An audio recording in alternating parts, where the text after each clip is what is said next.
Hey guys, today we have finally come to this chapter of a queen versus four passed pawns. So, with this four passed pawns, we have to set some ground rules. I'll just say three of them that are very important. So, first of all, as you saw with a queen versus one pawn and queens versus two pawns, you had to use both the king and the queen. So basically, more than ever, we have to do teamwork with the queen and the king to win this endgame. So the second rule is make sure that we don't pick up one pawn and let the other passed pawn just score. I'll just give you an example right now. So queen b1, let's say if they go king c7, queen c2, then go maybe king b7, queen e4 there, and you notice that you can't take the pawn because queen h1 scores, and the game is pretty much going to be pain. So instead of that, you want to avoid that. So the third rule is to just keep an eye on where the king is. So this scenario, the first scenario that we have, is really, really convenient. So the king is at no man's land, and it'll be really good. So how do you win this endgame? So let's try to do rule number one. So the queen cannot win by herself. So let's go king g5. So now they go e2, but now we go king g4.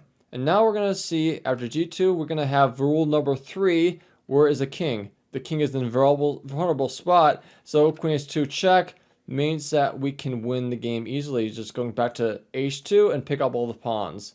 So this is, for example, in how to defend this position.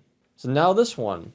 So this position, the black king is on a1 in the stalemate position if we're allowed to do that. So think about how to do this position and how do you move it over right now, because the king cannot do anything. He can't move, so we have to do a queen move. So which move is the best?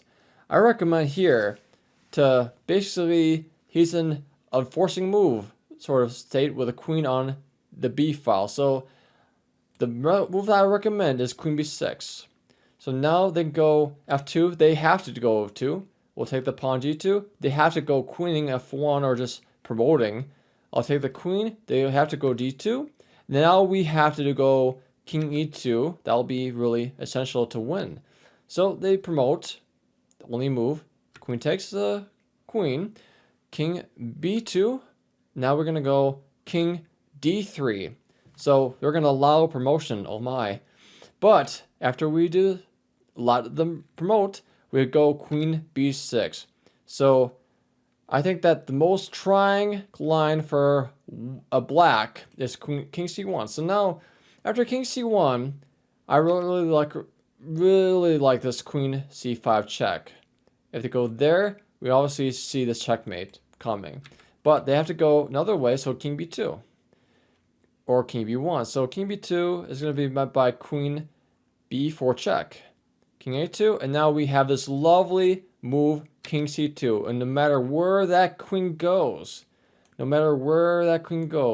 be a checkmate in one, this way or this way. So this is how to win this endgame.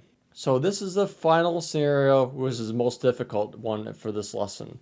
So we have the situation where it's stopping the queen side passed pawns, but there's a king side passed pawn to really close promotion on the second rank on g2. So now we have to use the queen to make sure that we line the king to g1. Going back to the square is already on, but we need to use the queen again to make sure that we make progress and take a pawn, like c4, for example. So we go naturally queen c5 check. Then go to h2 or h1. But yeah, if they go f1, we just pick up the pawn right away. And they can't go to f2 because it's defended by the queen. So they only have two choices. So if they go, for example, king h1. Now we have to do some maneuvering with the queen that aligns the king and the c4 pawn. So basically the ideal square checking point is h4. That covers both those angles. So we want to maneuver to force the king to be able to just do this check on the h file and have the c4 pawn being attacked from the queen h4. So we'll do that by doing queen h5 check, king g1 is forced, queen e5 is not check, so then go king h1, but now we're going to go queen h8 check.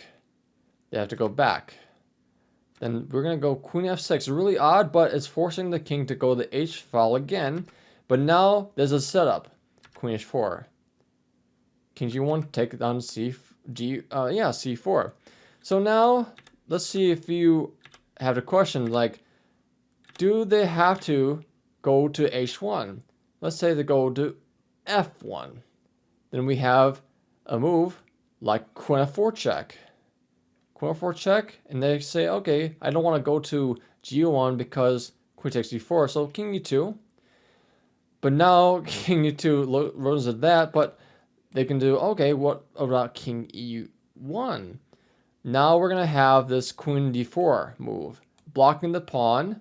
If they go back to the f1, that'll be met by the c4 pawn falling.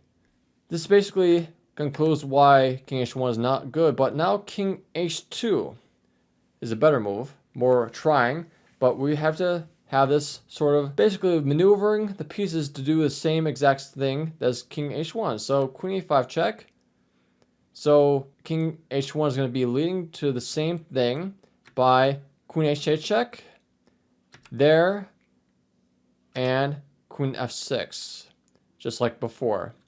But let's say if they go king h3, saying that, okay, I'm going to promote this pawn. But now we go queen e1, just covering the square.